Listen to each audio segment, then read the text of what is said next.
Olá, família querida, seja bem-vinda. Como sempre digo, seja bem-vinda, porque de verdade eu espero você com muito amor. Eu espero você toda semana para o nosso encontro bom. Eu aprendo muito quando estou aqui com você, com suas perguntas, participações, com as suas questões que para nós são muito interessantes para que a gente compartilhe aqui com outras pessoas, especialmente com os meus convidados que vêm sempre prontos a compartilhar conhecimento e experiências. Muito obrigada por sua parceria aqui com a gente também, cadeira cativa, família linda. Deus abençoe a todos. Hoje nós vamos trazer aqui uma oportunidade a mais para nós pensarmos sobre questões muito fundamentais em todos os aspectos da vida da gente. Sim, eu estou sendo bem ambiciosa com esse programa de hoje. Nós queremos, por exemplo, pensar como é que se sabe quando estamos fazendo a vontade de Deus. Por exemplo, casar, não casar, trabalho A, trabalho B, viagem, não viagem, ir ou ficar. Como saber que é da vontade de Deus? Muita gente diz isso, é uma pergunta-chave, aliás, para todos nós. Será que é da vontade de Deus?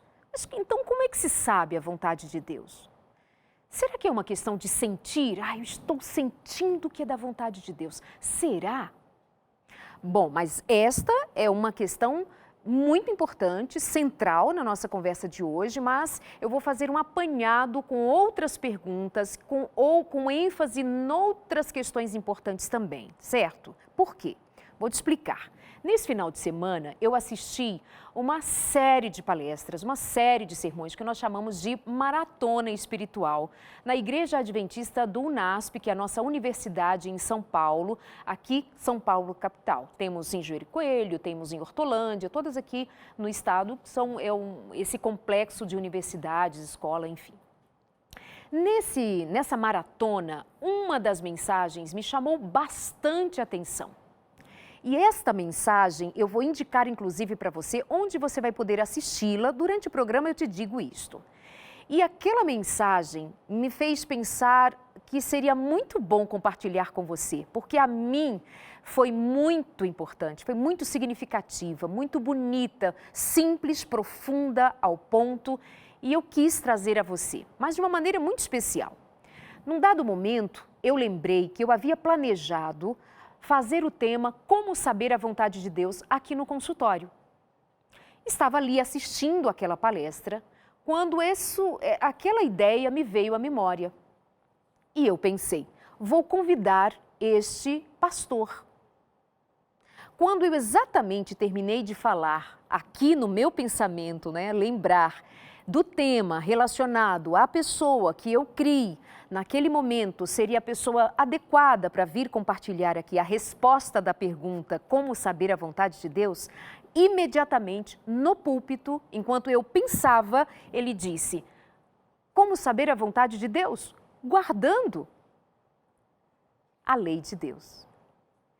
E começou a discorrer sobre o tema. Eu fiquei muito impressionada, porque eu só pensava. Então, hoje eu vou pensar algumas falas muito significativas daquela mensagem. Entre as falas significativas, esta pergunta, nós vamos entender melhor, então, como é assim saber quando estamos ou não fazemos a vontade de Deus. E sei que você vai amar demais, porque eu amei. Porque eu creio que você que está aqui comigo, você que assiste o programa o ano inteiro, nós já estamos chegando ao final do ano e nós estivemos a cada semana juntos. Você sabe que eu sempre busco trazer temas que tenham impacto direto na sua vida, que te ajudem nas suas decisões corriqueiras, nas suas decisões mais importantes, que te auxiliem no seu trato com a família, dos pais, dos filhos, das relações como um todo, mas sempre pensando em como te aproximar de Deus, da vontade de Deus. Porque essa é uma necessidade minha, é um desejo meu. E eu quero ter esse vínculo com você, esse laço com você sempre, para que aquilo que também é importante para mim seja para você e o contrário, que seja importante para todos nós como família. Afinal, esse é o consultório de família. O meu convidado é o pastor Robson Aleixo, de quem falava agora há pouco, e ele está aqui comigo com muito prazer. Eu recebo, obrigada, bem-vindo. Olá, eu que agradeço. Muito obrigado pelo convite. É uma honra para mim, uma alegria de fato estar aqui. Eu Obrigada. aproveito já dizer minha saudação a você que está nos ouvindo, que está nos assistindo, que Deus te abençoe onde você está. Vamos lá?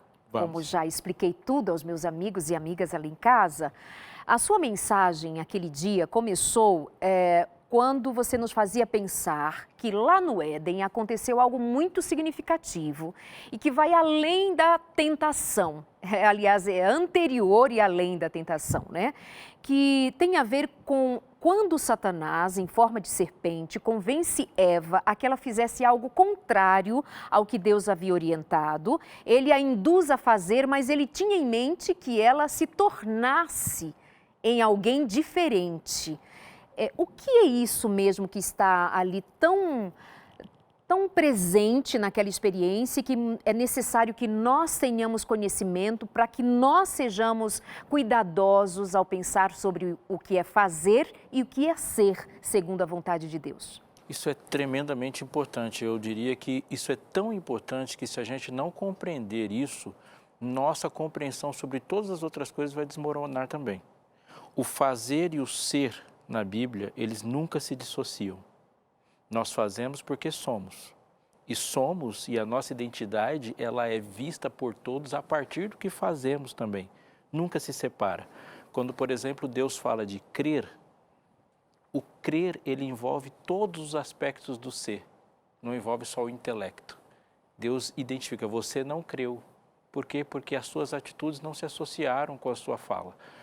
Vamos pensar nessa frase que você disse, esse texto, né, que é extraordinário na Bíblia. A tentação começa construindo-se na cabeça de Eva o encorajamento. A primeira pergunta era uma pergunta idiota, se a gente for pensar. Verdade. É assim, é certo que você não vai poder comer de nenhuma fruta? Isso é uma tentativa de encorajar. Mas aí ele diz assim, sereis como Deus, conhecedores do bem e do mal. Eva não morde o fruto pelo sabor do fruto. Eva foi chamada, convidada a experimentar uma nova forma de existência, o ser como Deus.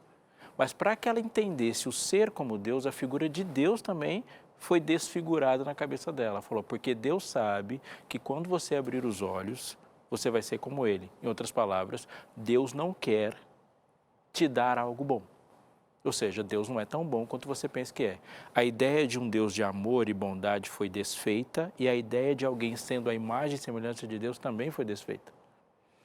Para a gente concluir, de tudo que foi feito na terra, nada é descrito como imagem e semelhança de Deus. Aliás, se a gente ler a Bíblia do primeiro ao último versículo, nós não vamos ver ninguém sendo descrito a imagem e semelhança de Deus, apenas nós. Isso significa que não tinha nenhum ponto mais alto para subir. Qualquer deslocamento é queda.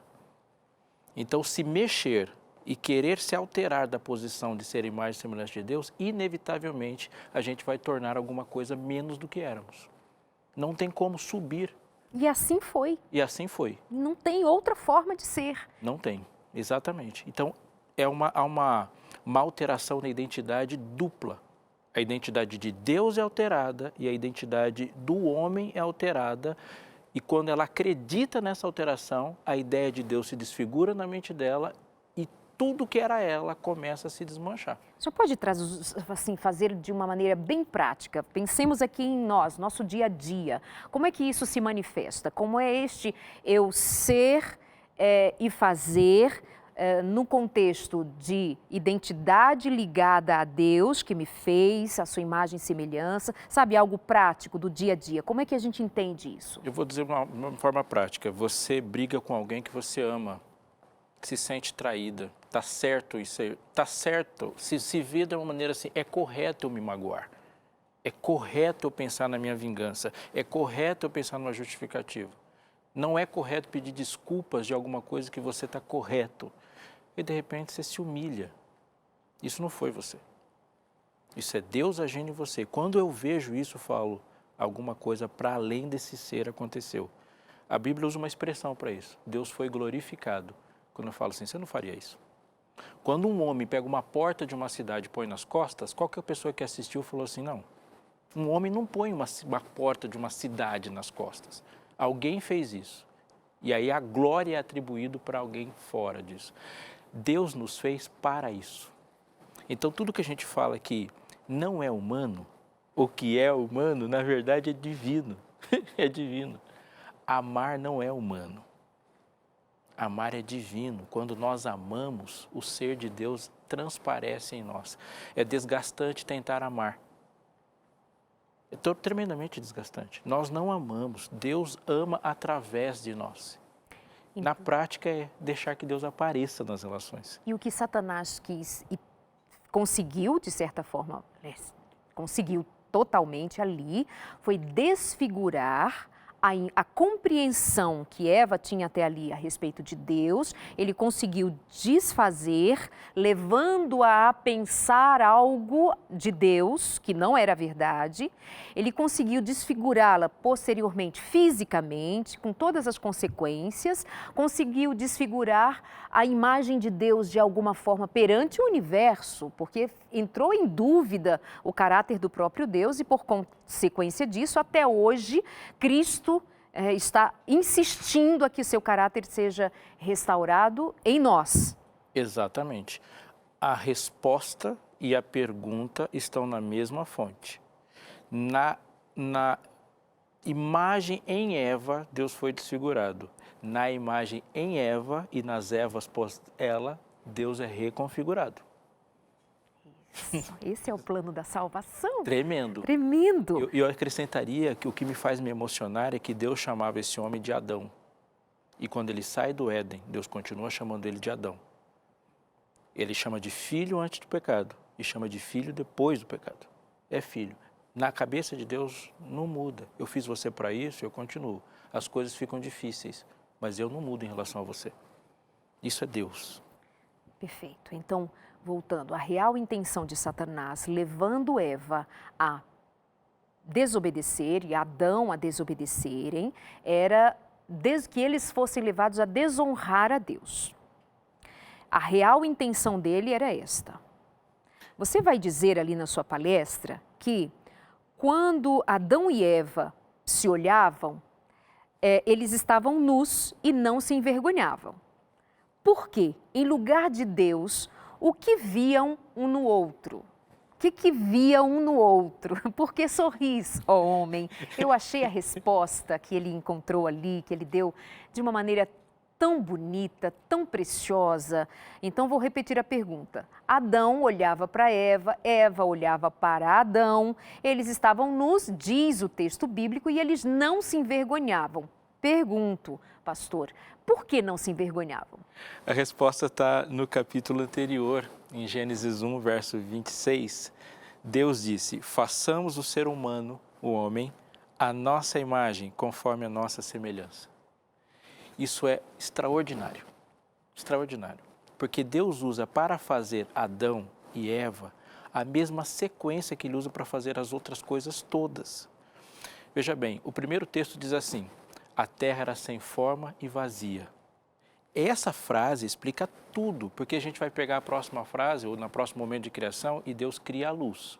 O universo estava todo no escuro? Claro que não, Ele separou luz de trevas. Depois Ele cria o firmamento. O que é firmamento? É separar céu de terra. E depois Ele cria mares, Ele separa o que é mar e o que é continente. Ou seja, nos primeiros dias da criação, Deus não cria, Ele só separa. Ou seja, Ele está lutando como ser divino contra o que é disforme, porque a terra era sem forma. Então o que Ele faz? Ele dá forma. Mas essa forma agora, quando termina, ainda é vazia. Então Ele enche. Quando Ele se ajoelha, o homem é sem forma e as mãos de Deus dão forma para o homem. Quando Ele se ajoelha para criar o homem. Para criar o homem, Ele se ajoelha e as mãos dele, tocando o barro, pega o que não tem forma e agora tem forma. Mas ele ainda é vazio. Então Ele sopra. Mas quando Ele sopra, Ele tirou algo de dentro dele para colocar dentro daquele homem. Então, do lado de fora, a forma é divina. A nossa imagem conforme a nossa semelhança. E do lado de dentro, Ele é divino, porque é o sopro de Deus que está nele dele. Quando Eva abre os olhos e vê alguém que é divino por dentro e por fora, os olhos de Adão eram divinos. A pele de Adão era divina. O falar de Adão, quando saía alguma coisa de dentro dele, saía o Cristo que falava a partir dele. Ela se apaixonou perfeitamente, porque quem não se apaixona quando vê Cristo? E quando Adão abre os olhos e olhou para ela, ele a desejou como ele desejava Cristo. Todas as pessoas que estão procurando Cristo se satisfazem quando o veem em nós. Todas as pessoas que estão procurando Cristo, elas se frustram quando não veem Cristo em nós. Todas as pessoas que odeiam Cristo, elas nos odeiam quando veem Cristo em nós. E as pessoas que odeiam Cristo, elas se realizam quando não veem Cristo em nós. E é assim desde o princípio. Eles estavam nus e não se envergonhavam, porque o objeto de maior amor e adoração deles se refletia nisso. Isso gerou paixão instantânea. Instantânea. Não tem como se envergonhar quando você vê o Cristo. Vocês viram o Cristo. E tudo que Adão falava e tudo que Eva falava era o soar de Cristo. Isso é perfeição. Gente, não é linda essa perspectiva? De que eles viam um no outro a imagem de Deus, porque de fato eram a imagem e semelhança de Deus. Daí então, se nós depois ficamos vazios, se hoje as famílias, os casais, homens e mulheres estão vazios, precisam urgentemente serem cheios outra vez? Eu vou sorrir de novo porque me emociono, porque é muito legal a gente pensar nisso. Eu vou dar um exemplo de novo, Darleide. Vamos pensar no dilúvio. O dilúvio é um ato de anticriação. É. O que Deus fez no dilúvio? Toda a água que estava em cima veio para baixo e tudo que estava separado juntou. Há um padrão de Deus nisso. Toda vez que Deus cria, Ele cria separando.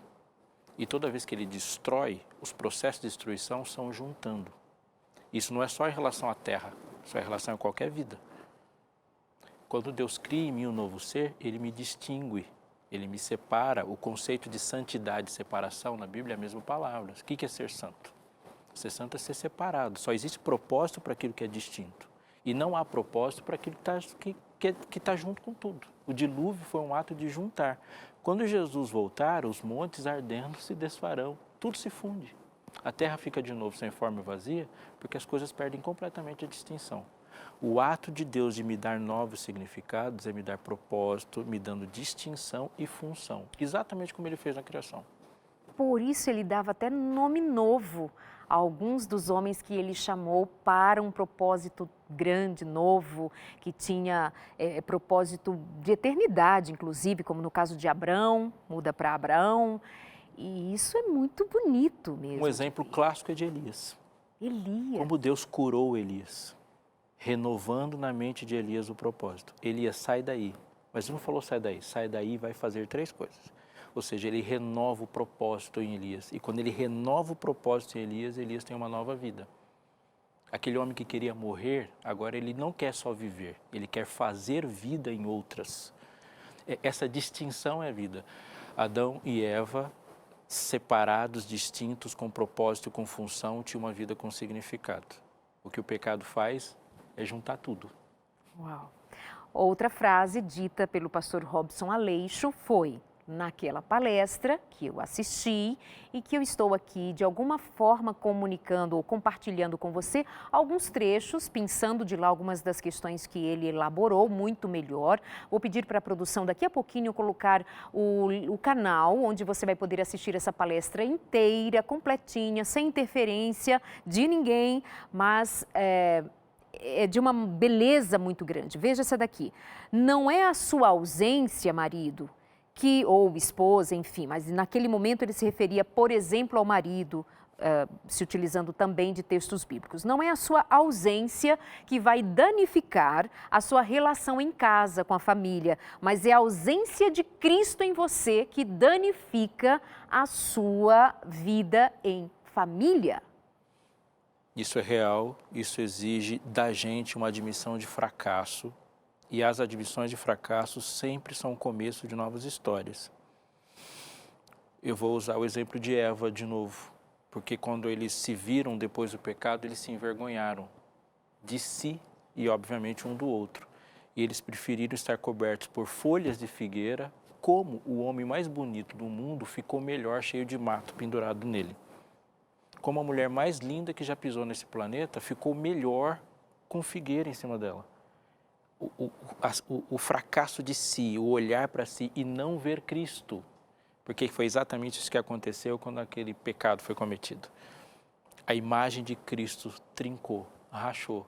E aquele desejo por Cristo, quando olhou e não viu Cristo, aquilo foi assustador. Não ver Cristo.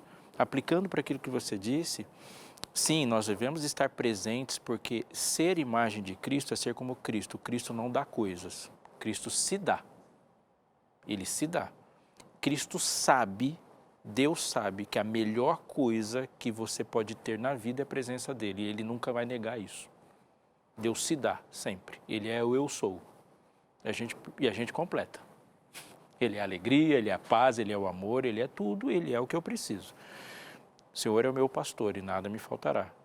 Se eu tenho ele, então se eu sou reflexo de Cristo, eu tenho que me dar também. Mas eu tenho que me dar cheio. Exato. Eu sem Cristo, não há limites, nem para minha mente alcançar do quão nocivo eu posso ser. Daí, gente, que não é incomum que eu aqui compartilhe com você temas sobre relacionamento, marido, mulher, casamento, enfim, e venha em muitos momentos aquelas sugestões, o jantarzinho, o tempo juntos, o passeio, essas coisas bonitas, românticas, o carinho, tá tudo certo. Mas há muitos casamentos que ruíram porque eles se perderam de Cristo e o jantarzinho romântico não supera ter perdido a presença de Cristo. Você entende? Quando a casa fica vazia do Senhor, pode fazer tudo que estiver disponível na listinha das coisas bonitas que a gente faz para manter um casamento. Não é que estas coisas sejam inúteis, mas sem Cristo, sim, elas se tornam vazias, elas não se sustentam. Essa é a ideia que nós queremos sempre aqui ao longo das nossas conversas, fazer você pensar. Nós estamos falando para famílias que consideram a Deus, Cristo, o Espírito, a palavra. Nós estamos num diálogo espiritual. As coisas práticas precisam ser feitas, mas, por favor, não percam de vista a busca pela presença constante de Jesus. Sem a presença de Jesus, nos resta o vazio. E no vazio, a gente se perde, e a gente se separa, e a gente se afasta até que acaba. E bem que dissera Cristo Jesus, aquilo que Deus uniu em casamento, em propósito, para a sua glória, que nós não tomemos a decisão de nos afastar, de separar, de quebrar, por exemplo, o voto, a aliança conjugal. Pastor, eu vi que folheou aí a Bíblia. Pois não, pode falar. Há um texto bíblico que nós usamos muito quando falamos e definimos pecado, e ele tem uma dimensão muito grande para a existência na relação ser-fazer. Ele está em 1 João capítulo 3, verso 4, lá no finalzinho, e lá diz assim, ó, e todo que tem essa... 4. Todo aquele que pratica o pecado também transgride a lei, porque o pecado é transgressão da lei. Mas note que no meio da frase existe um também, que separa duas ações. Todo aquele que pratica o pecado também transgride a lei. O que ele está dizendo, explicando rapidamente, é que todo aquele que se afasta e se desconecta de Cristo, deixando de amá-lo, pecado, inevitavelmente vai fazer ou quebrar uma regra desse relacionamento de amor. Então, a quebra de regras, ela é consequência da desconsideração por aquele que está com o coração atingido ou de quem as regras o protegem. Então, se não há relacionamento, não tem por que proteger relacionamento. O que ele está dizendo de forma prática é quando eu me afasto de Cristo, inevitavelmente eu vou passar a ser alguém danoso para alguém. Porque o que me impede de ser danoso é o meu relacionamento com Cristo. Adão, quando olhou para Eva chegando na direção dele com o fruto na mão, ele pensou, vou morrer por essa mulher. Eu não vou deixar ela morrer sozinha. Algo no coração dele se moveu por compaixão àquela mulher quando falou, vou morrer. Quando ele come o fruto também, e ela aparece, e Jesus fala assim, Adão, o que foi que você fez? Ele falou, foi a mulher que me fez. Ou seja, o amor que ele sentiu por ela, a ponto de fazê-lo pecar por ela, tinha uma fonte que foi quebrada. E quando foi puxado a necessidade desse mesmo amor, ele não apareceu. Não adianta eu fazer juras de amor se eu me desconectar da fonte desse amor, e a fonte desse amor não sou eu e nem a pessoa que está comigo. A fonte do amor é Cristo, porque amor bíblico não é uma coisa que acontece entre eu e alguém. É uma coisa que Deus faz em mim, não entre, ele vai aparecer diante de alguém. Eu sou um ser que ama. Então, se aparecer na minha frente o inimigo, ele vai ser amado. Se vai aparecer na minha frente o desconhecido, ele vai ser amado. Se for judeu ou samaritano, ele vai ser amado. Porque a fonte de amor é Cristo. Se eu quebrar a fonte de amor, é por isso que Jesus falou assim, olha, se você está amando um amigo e não está amando o inimigo, é porque você não ama ninguém. Você está escolhendo um relacionamento com alto nível de sofisticação. Você está chamando isso de amor, mas não é. É sofisticadinho a ponto de você achar que é amor, mas não é. O teste é porque você é um ser que ama. E se você é um ser que ama, você vai amar quem estiver na sua frente. Muito bem. Você está acompanhando? Nós já temos que ir para o intervalo? Nem vi o tempo passar. É rapidinho, nós já voltamos aqui. Ainda vamos responder, ou pelo menos vamos perguntar, e o pastor Robson Aleixo vai responder sobre como é então que se sabe a vontade de Deus. Essa pergunta vai aparecer aqui hoje, tá bem? Ele vai dizer uma coisa muito importante na sua fala. Ele diz assim, nunca diga, quando for para a igreja, não olhe para as pessoas, olhe para Jesus. Quando estiver em casa e o marido que é cristão fizer uma coisa horrorosa, não olhe para o seu marido cristão, olhe para Jesus, porque as pessoas decepcionam. Não olhe para sua esposa, não olhe para o irmão, não olhe para as pessoas, olhe para Jesus. Ele disse que nunca diga isso, porque afinal Jesus só é visto através das pessoas. Se nós não demonstrarmos as ações, não demonstrarem que Cristo está em nós, o incrédulo ou quem está passando nunca saberá que Cristo está no meio de nós. Você concorda? Daqui a pouquinho, te espero. Até já.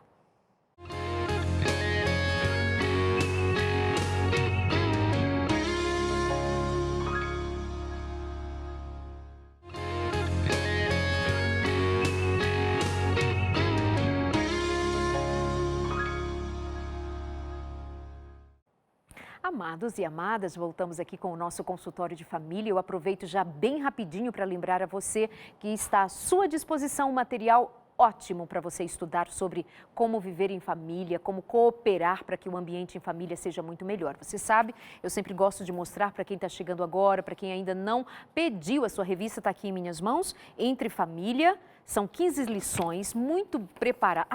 Deixa eu lembrar uma coisa para você que eu acho que nunca mais eu tinha dito. Se você baixou o aplicativo do QR Code, já tem visto, né? Muita gente fala do uso do QR Code, que é um aplicativo que você vai direcionar, depois de baixar aí no seu smartphone, o seu telefone, enfim, e vai direcionar o seu aplicativo aqui para esse quadradinho, e imediatamente você vai ser levado a um link. Esse link vai abrir com um material muito legal que foi gravado para cada lição da revista. Aqui, ó, vamos mostrar aqui também um pouquinho. A revista, por exemplo, a número 1, Álbum de Família. Aqui vai falar sobre memórias, a seguir tem questionários. E aí, nesta lição número 1, tem um QR Code específico. Para onde você vai ser direcionado? Para um site, onde para cada uma dessas lições, eu gravei um vídeo específico tratando desse tema. É rapidinho, curtinho, mas é só para somar ainda mais conteúdo ao que está aqui em minhas mãos e pode ser seu. Então, entre em contato com a gente, manda mensagem. Por exemplo, é rapidinho, você tem aí o nosso WhatsApp, não é? Se não tem, anota aí, olha, o DDD é 12 98244 4449, 98244 4449. Salva nos seus contatos, manda mensagem pra gente e pede a sua revista Entre Família. Diz que foi a revista que eu sugeri, que você acreditou que era muito legal, e quando você receber em mãos, você vai me mandar mensagem dizendo: recebi, é boa mesmo. E o melhor, quer dizer, é tão bom quanto, é que também é um presente nosso. Você não vai pagar nada por isso, tá bem? Com apoio amoroso, gentil do Anjos da Esperança. Então, entre em contato 982444449. Em televisão e rádio, normalmente, quando você escuta um telefone, o que está vendendo? Aqui não está vendendo. Aqui a gente está dizendo para você entrar em contato com esse nosso número e ganhar, receber em casa a revista Entre Família, tá certo? Obrigada. Estamos hoje conversando com o pastor Robson Aleixo. Ele é diretor espiritual do campus São Paulo, da Universidade Adventista de São Paulo, UNASP. Ele cuida ali só de cerca de 6.000 alunos, uma coisa basiquinha, obviamente tem equipe, tem muita gente querida. Um beijo para todo mundo ali do UNASP São Paulo, UNASP Engenheiro Coelho também, UNASP Hortolândia, para todos da educação universitária, escola básica, os professores, todos envolvidos, um grande abraço. Pastor Robson Aleixo veio responder algumas perguntas, especialmente a pergunta: como saber a vontade de Deus? Como é que a gente sabe que está fazendo a vontade de Deus? Então já vou nessa, tá? Tem algumas outras aqui interessantes que eu deixei no ar, mas já vamos nessa, porque o pessoal fica assim: agora está ficando muito sensacionalista, estou esperando a minha resposta que não veio. Não estou enrolando, é que tem outras questões muito bacanas. Como entender, pastor? Como saber que estamos fazendo a vontade de Deus? Essa pergunta é importante porque é impossível agradar alguém sem saber qual é o seu gosto. Eita, eu lembro que inclusive sobre isso você teria dito para entendermos a diferença entre um rei tirano e um rei soberano. Aproveita então e já traz isso na sua resposta. Tá, eu vou tentar sintetizar. Deus é soberano e a gente pode entender por essa soberania o fato de que Deus faz tudo o que lhe apraz, tudo que ele pode, tudo que ele faz sem impedimentos nos seus domínios. E o domínio de Deus é o universo. Não cai uma folha de uma árvore sem que Deus tenha controle sobre isso. Isso é Deus, ele é onipotente, ele pode absolutamente tudo, ele é soberano mesmo. Temos liberdade, mas quem nos dá essa liberdade é Deus. Isso é. Então, é interessante que você saiba no seu relacionamento com Deus que você tem um livre-arbítrio, mas Deus também tem. E é um relacionamento onde você está decidindo o tempo todo e Ele também. E muitas vezes nós pensamos em um livre-arbítrio, numa liberdade que não bate em outros seres que estão pensando. E isso não é lógico, né? Deus disse para Jonas: Jonas, vai para Nínive. Jonas disse: não vou. Ele estava livre para dizer não vou. E Deus estava livre para dizer vai sim. Verdade. Exatamente. E quando a sua vontade e a dele vão se chocar, a dele sempre vai prevalecer.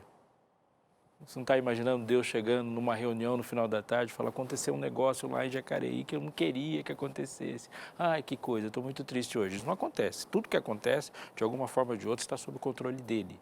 Da sua alta e calma eternidade, ele tudo contempla e tudo controla. Mas como eu posso me relacionar com Deus, nesse exemplo, por exemplo, de Jonas, que vai fazer tudo o que ele quer, e ao mesmo tempo eu também estou fazendo o que eu quero? Deus manifesta o que ele quer. Um rei tirano não diz o que ele quer, porque as regras de um rei tirano mudam o tempo todo. Ele acorda mal-humorado e você faz alguma coisa que ele gostava antes e hoje não gosta mais, ele te manda te matar. Então, aquele bom dia que ontem era uma cortesia, hoje é uma ofensa. Isso é o típico da tirania. A tirania não tem regra.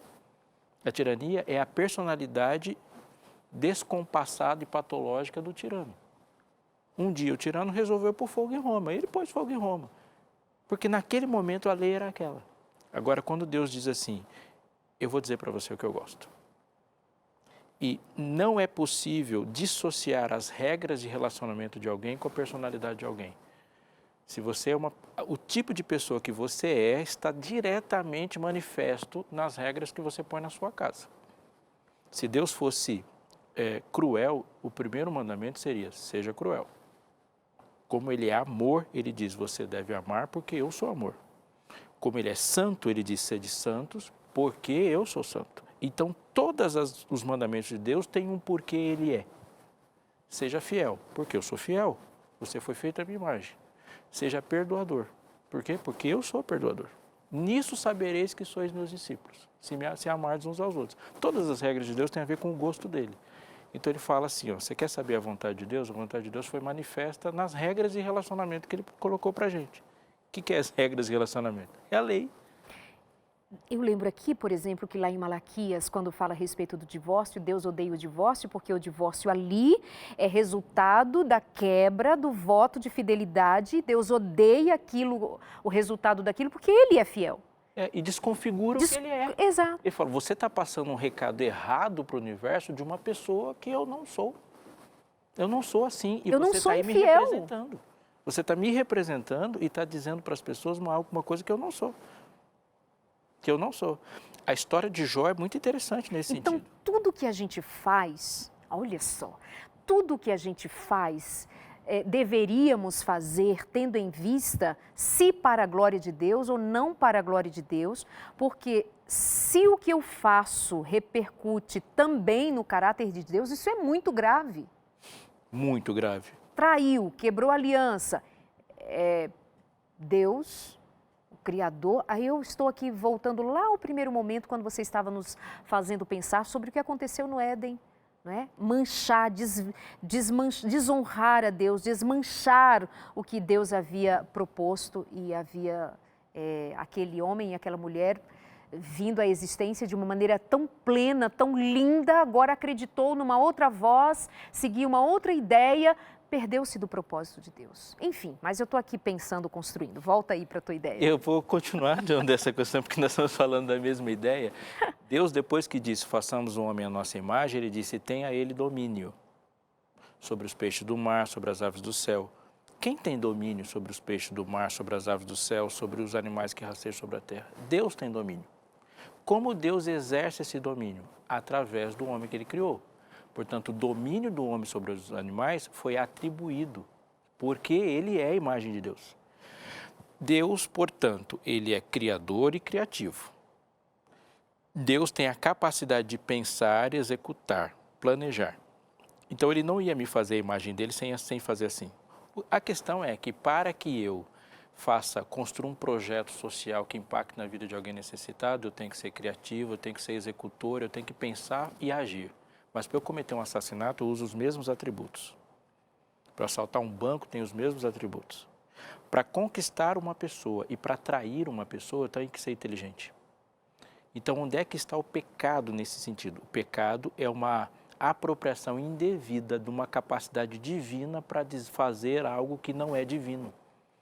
Porque a inteligência que Eva usou para raciocinar sobre comer ou não o fruto, ela vinha de ser imagem de Deus. Deus é inteligente. Tudo que eu uso para pecar é uma apropriação indevida da atribuição que Deus me deu. Portanto, quando a gente usa uma expressão que a gente usa muito no meio cristão, que é a mordomia, que é o ser o administrador. A mordomia, em essência, é você ser um administrador da imagem de Deus em você. Isso é ser mordomo. O mordomo, eu sou responsável pela imagem de Deus em mim, em qualquer instância. Então, quando eu chego em casa e as minhas filhas e os seus filhos não veem Cristo, querendo ou não, eu sou responsável por isso, porque eu tenho tudo para mostrar Cristo. Então, daí você está nos levando a considerar como saber a vontade de Deus. Bom, saber a vontade de Deus é, por princípio, aquilo que já está revelado, porque o Deus a quem nós servimos não é um Deus tirano, mas é um Deus soberano, e a diferença é que ele diz o que deva ser feito. Ele esclarece absolutamente tudo. Não tem surpresa. E ele dá um nome para o que não é a vontade dele. E o nome que ele dá para o que não é a vontade dele chama pecado. Então, isso é simples na Bíblia, não é para você queimar a pestana pensando nisso. O que eu quero saber? O que é a vontade de Deus? A vontade de Deus é que você obedeça a ele e ande humildemente diante do seu Deus, que você o glorifique. Mas, o que não é a vontade de Deus é pecado. Mas, pastor, o que eu quero saber é se eu faço história ou geografia. Eu quero saber se eu namoro com fulano ou ciclano. Namorar já é mais complicadinho, né? Mas como é que a gente, em prática, atribui esse conceito? Colocando na mesma raiz. Eu vou tentar ser didático numa fórmula. Vai lá, professor. As decisões difíceis na vida, elas não estão no campo do certo ou errado. Porque o campo do certo e errado está pré-definido. Ele foi definido antes da gente chegar a existir. O que é certo é definido como obediência, o que é errado é definido como pecado. As decisões difíceis na vida são as decorrentes daquele caminho que a gente escolheu a partir do certo e errado. Menino, como assim? Se eu escolher fazer alguma coisa certa, o certo é o caminho de Deus. E o caminho de Deus nunca fecha. Ok. Deus é um Deus de liberdade. Portanto, toda escolha bem feita sobre a vontade de Deus tem uma característica inquebrável. Todas as vezes que você escolhe fazer a vontade de Deus, você vai ter mais escolhas, porque Deus é um Deus de liberdade. Todas as vezes que você escolhe não fazer a vontade de Deus, você vai diminuir a sua capacidade de escolha, porque o pecado aprisiona. Então, eu escolhi fazer um ensino médio bem feito e me dediquei aos estudos. Isso é o certo. Não é difícil saber se você tem que estudar ou não. Agora, eu passei em 4 vestibulares. Agora, a escolha ficou um pouco mais complexa, porque eu tenho que decidir não só entre o que é certo e o que é errado, entre o que é bom e o que é melhor ainda. E essas escolhas são mais complicadas. Mas se eu escolher entre o melhor ainda, eu vou ter o dobro de escolhas depois. Agora, eu decidi não fazer um ensino médio bem feito. Eu fiz tudo errado. E aí eu reprovei nas matérias. Agora eu vou decidir se o meu pai vai me deixar de castigo ou minha mãe vai me arrebentar. Então, eu estou decidindo entre uma coisa ruim e uma pior ainda. Você decide quando você erra só pelo dano menor. E quando você acerta, você decide pela escolha melhor. Então, se você está escolhendo entre fazer história ou geografia, significa que isso é um resultado das boas escolhas que você fez antes. Que se você tivesse feito escolhas erradas, você não estava escolhendo sobre nada disso. Você nem teria essa possibilidade. Você não teria essa escolha. Tá, então eu vou complicar um pouquinho mais. Caso ou não caso com fulana? Uau, isso é uma coisa muito interessante. Então, vamos primeiro pensar. Portanto, quer comais, diz o texto de 1 Coríntios 10, 31, quer bebais ou façais outra coisa qualquer, fazei tudo para quê? Para a glória de Deus. Portanto, você não se casa para ser feliz. Você glorifica a Deus e encontra a felicidade em cumprir seu propósito. Porque se casamento em si fosse só uma ação que trouxesse felicidade, todo mundo que casava seria feliz para sempre e você sabe que essa não é a realidade. Casais felizes, de fato, e contentes são aqueles que encontraram satisfação em saber que estão fazendo aquilo pelo qual Deus os chamou. Amém. Então, a primeira pergunta é, para que eu vou casar? Por quê? Qual é o ministério que se forma quando eu estou junto com essa pessoa? Porque eu sou uma imagem de Deus fragmentada. A imagem de Deus é melhor vista quando nós estamos juntos. Porque você é um pedaço da imagem de Deus, que a glória de Deus é multiforme, né? Como diz Efésios 3:10. A sabedoria de Deus é multiforme e é conhecida pela igreja. Obviamente, quanto mais imagens de Deus estão juntas, mais clara é a imagem de Deus para quem está vendo. Então, eu sou uma imagem de Deus, mas quando eu estou junto com a minha esposa e os meus filhos, essa imagem de Deus é muito mais clara. Se eu não tiver isso em mente, eu não sei para que eu vou casar. E aí a possibilidade de errar fica muito maior. Interessante esse conceito de nós sermos sozinhos. Não é um conceito nascido de Deus, porque quando Deus faz o homem, ele já tinha em mente, obviamente, criar a companhia para Adão. Com certeza Deus depois pensou, eu acho que eu fiz mal criá-lo sozinho. Ele sabia que ele necessitaria de companhia, porque a companhia é a realidade do céu. Deus Pai, Deus Filho, Deus Espírito Santo, as miríades e miríades de anjos, mas tem uma ideia modernosa que nós temos repetido, nós mesmos cristãos temos repetido e refletidamente, e consideramos antibíblico. Eu considero antibíblico, creio que o pastor Robson também, diante do que acabara de dizer, que é a história de que a igreja sou eu sozinho, com Cristo me basto. Isso é uma questão assim que a gente precisa refletir no que estamos dizendo, porque isso parece mais a ver com solidão, afastamento, distância, egoísmo. A gente precisa verificar o que tem por trás dessa nossa afirmação. Não, a igreja sou eu e Cristo, mas Jesus nunca disse isso. Nunca, não é bíblico isso. Mas enfim, pastor, algumas questões aqui que estão chegando para a gente. O Davi diz assim, Deus odeia, Deus tem ódio no coração? Não sei porque ele está perguntando assim, talvez porque a Bíblia fala de ira. Menino, esse assunto de ira dá pano para manga e tem uma tese de doutorado do doutor Emilson Reis, do NASP São Paulo, que é um livro que virou livro, aliás, editado pela Casa Publicadora Brasileira, só sobre a ira de Deus. Imagina, uma tese de doutorado, obviamente está colocada numa linguagem acessível, você pode encontrar na Casa Publicadora Brasileira. Recomendo demais, demais. Assim como recomendo que você assista a mensagem completa com o pastor Robson Aleixo a respeito dessas questões que nós estamos aqui pensando e dividindo com você no canal do YouTube do UNASP São Paulo. Está aí na sua tela, Igreja UNASP São Paulo, Igreja UNASP SP. Você vai encontrar essa palestra bem recente, disponível para você ali inteirinha. Por favor, não perca, não perca. O Israel está me dizendo que o Davi está perguntando, Deus odeia, Deus tem ódio no coração, porque eu havia citado Malaquias quando Deus diz que odeia o divórcio. É boa, boa. Eu sabia que era boa, só sabia que a resposta era complexa. Isso é muito importante, a gente pensar nisso, porque isso está relacionado com uma ideia de amor. Eu vou dizer uma coisa aqui que pode gerar um barulhinho. Eita! Amor não é um sentimento. O amor, teologicamente falando, biblicamente falando, não é um sentimento. Vamos pensar. Sentimentos são coisas que são feitas para passar. Se uma tristeza não passa, você identifica uma patologia. Se a raiva não passa, você identificou uma patologia. Se a paixão não passa, você morre. Simples assim. Amor jamais acaba. Então não é emoção, porque a palavra emoção é mover, é para você agir rapidamente. Isso é antropológico. Quando você pega a definição bíblica do agape, ele é algo perene, ele não passa. Embora ele não seja o sentimento, ele vai provocar muitos decorrentes a ele. Então vamos pensar, se você ama neste mundo caído e triste, obviamente e invariavelmente você vai se entristecer todas as vezes que o objeto do seu amor é atingido, ou quando o seu amor é frustrado. Então, o amor não é sentimento, mas ele vai provocar que é tristeza. Quando você ama e o objeto do seu amor se dá bem, você vai se alegrar. Então, o amor provoca alegrias. Quando você ama, tudo que atinge ou ataca o objeto do seu amor vai lhe causar ira.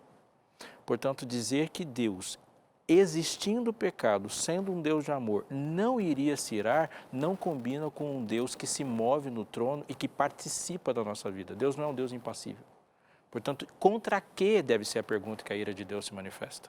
A ira de Deus se manifesta contra tudo que ataca o alvo do seu amor. Por isso que Deus se ira. A ira de Deus não é um descontrole. É uma resposta. É uma resposta do próprio amor dele. Pleno. A Ana Cristina diz, então como é que eu posso amar o meu inimigo? Ela está ainda com a Ilma, dizendo assim, meu marido não me respeita como esposa em todos os aspectos, que posição devo tomar? Vou lendo aqui algumas questões que estão chegando para validar a sua participação aqui com a gente, para que todos saibamos que as perguntas, as interações são sempre muito bem-vindas e são muito bem feitos os questionamentos de vocês, viu? Deixa eu ver mais, a Josiane diz, e quando a pessoa é muito ligada a Cristo e ainda assim faz um dano muito grande para outra, que é o seu companheiro, já que nós estávamos falando sobre ser a imagem e semelhança de Cristo, se Cristo está em nós, então nós seremos levados a realizar as obras de Cristo. Quando é que então ela pergunta, vamos nessa aqui, quando a pessoa é muito ligada a Cristo e ainda assim faz um dano muito grande para outra, que é o seu companheiro, o que está acontecendo? Vamos voltar. Existem os lapsos do caminho, os escorregões do caminho. Então eu vou definir dessa forma. Jesus definiu a vida cristã como caminho, a vida nele como caminho. Existe aquele momento onde a gente escorrega e cai no caminho. Mas existe um momento, e esse você deve levar muito a sério, quando a gente sai do caminho. Escorregar no caminho é uma indicação de uma coisa, que você está caminhando, e quando a gente escorrega no caminho, a gente estende a mão. Mas em que momento a derrota começa a aparecer? Quando a gente abandona o caminho. Então, a vida cristã, a vida com Cristo, a caminhada com Deus, ela tem percalços, sim, ela tem falhas, porque nós somos falhos. O problema é quando a gente abandona isso. Agora, existem também algum tipo de pecado, algumas agressões que envolvem planejamento e eles são sintomas de um desligamento. A maneira como eu trato alguém, ele é um sintoma de um desligamento com Cristo. É por isso que Deus diz que pela lei vem o pleno conhecimento do pecado. Ou seja, quando alguma daquelas regras de relacionamento do decálogo começam a ser quebradas, elas são todas sintomas de uma coisa só. O amor esfriou, o amor acabou, o desligamento aconteceu. É por isso que Tiago fala, se você cometer um pecado, você se torna culpado de todos. Por quê? Porque todos são sintomas de uma mesma doença. Não precisa você ter 10 sintomas para saber que o amor desapareceu. Qualquer uma delas indica falta de amor, porque lei é amar. Uma pessoa ligada a Cristo pode fazer algo tão grave? Não, aquela coisa grave aconteceu exatamente por um momento de desligamento. Pedro, por exemplo, quando traiu Jesus. Desligou, traiu. Mas ele primeiro se desligou, depois traiu. Eva primeiro se afasta, depois come o fruto. Todo aquele que comete pecado, se afasta, também transgride a lei. Perfeito. Então, uma pessoa ligada a Deus, ela pode no caminho cometer algum equívoco. Pode sim. O que ela tem que fazer? Levantar e seguir no caminho. Que afinal de contas, nós ainda estamos nessa luta contra a natureza caída. Há uma frase sua também naquela palestra que eu te convido a assistir inteira, tá? Que são fragmentos. Quando você diz assim que errar não é humano. Errar é pecaminoso, mas a gente diz isso sempre, Robson, que pecar, aliás, errar, que é pecar, errar é humano. E aí você traz uma outra perspectiva. Eu vou colocar nos termos assim, não tão discursivos, né, homilético. Vamos pensar que o homem foi feito à imagem e semelhança de Deus, portanto, ele não foi feito para errar. O errar não faz parte do projeto. O projeto é ser perfeito porque eu sou perfeito, é isso que Deus diz. Quando é que o homem passa a errar? Quando a imagem é estragada. Então, Deus não erra. Como que Deus, que não erra, pode ter uma imagem aqui que erra o tempo todo? Isso é muito importante. O que é o processo de salvação e de restauração? O que Deus está fazendo, basicamente, é pegar tudo que não é dele em mim e está tirando cada minuto da minha vida. E está pegando tudo que é dele e está recolocando cada minuto da vida. E esse é o processo que a gente chama de santificação, de salvação, de restauração. Ele é um processo educacional. Isso é um processo que dura o tempo todo, porque errar não faz parte do projeto de Deus. Então, errar não é humano no propósito da criação. Exatamente. Nós erramos porque entrou na vida da gente o maldito pecado. O maldito pecado. Então, quando nós erramos, na verdade a gente chama de erro, porque é a nossa linguagem, mas na verdade a gente está pecando. Na sua palestra também citou muito rapidamente, mas vamos trazer aqui, que é um tema da atualidade. Racista. Racismo não é pecado. Racismo não é um erro, não é um preconceito. Na verdade, a raiz é que o racismo é um pecado. Pecado. É um complexo de superioridade cuja justificativa é biológica. Pecado. O complexo de superioridade nasceu no coração de uma pessoa que nós chamamos de Lúcifer. Machismo, a resposta ao machismo, feminismo, mas a gente está respondendo às questões do pecado com band-aid, né? Exatamente. 3 minutos, produção. Puxa, é agora que eu ia pedindo para falar sobre o Espírito Santo, que é a parte finalzinha ali da sua mensagem, feita lá no UNASP São Paulo. Anota aí o canal da Igreja do UNASP São Paulo. Põe aí, produção, para você assistir a palestra inteira. Aí você vai entender bem direitinho tudo lá. Agora, 2,5, né? Agora o seguinte, lá no princípio, vazio, o Senhor soprou no homem e ele veio a viver. Se nós hoje estamos aqui hoje vazios, tem alguém cansado, tem alguém se sentindo mal, tem alguém em pecado, tem alguém transgredindo a lei, tem alguém apartado de Deus, tem como receber hoje o Espírito de Deus, o sopro do Espírito de Deus e chamá-los para uma vida nova? O sopro de Deus não é um prêmio que você recebe por ter vencido o pecado. O sopro de Deus é o suporte que você recebe para vencer o pecado. Quando Deus olhou para alguma pessoa que não estava vivendo no Espírito, e entenda por viver no Espírito é exatamente a vida que deu vida para Adão, a vida que dá vida para tudo que existe. Ele falava, você não está vivendo, isso não é vida, eu vim para que tenham vida. Deus só considera vida no Espírito. Portanto, tudo o que você precisa hoje, tudo é o poder regenerador do Espírito Santo. Só Ele e só nele é possível dizer que temos vida. Não existe vida que não seja no Espírito. Quem não nascer do Espírito não pode entrar no reino de Deus. Portanto, nascer é o ponto inicial da vida. E além de andar com Cristo, além disso ser o supremo, andar com Cristo, é ter o Espírito de Cristo em nós. Em nós. É o máximo da intimidade. Meu Deus. Não é com você. É em Em você. você. É através de você. Só assim é possível. Bendito Só seja assim. Deus. Pastor Robson, obrigada. Eu que Obrigada. agradeço. Fiquei satisfeita de que os meus amigos tenham te conhecido e possam assistir ao seu sermão, a sua palestra inteira, porque ela é impactante, pelo resumo que ela faz do propósito de Deus para a nossa vida, da vontade de Deus para mim e para você.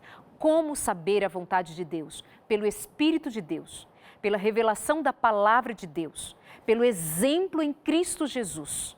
Olha para Jesus. Vamos olhar para Jesus. O que Jesus faria, eu faço.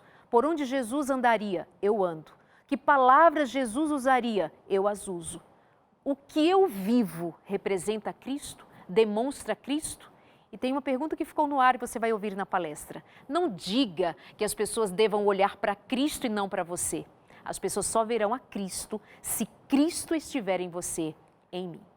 Um abraço e até a semana que vem. Deus te abençoe.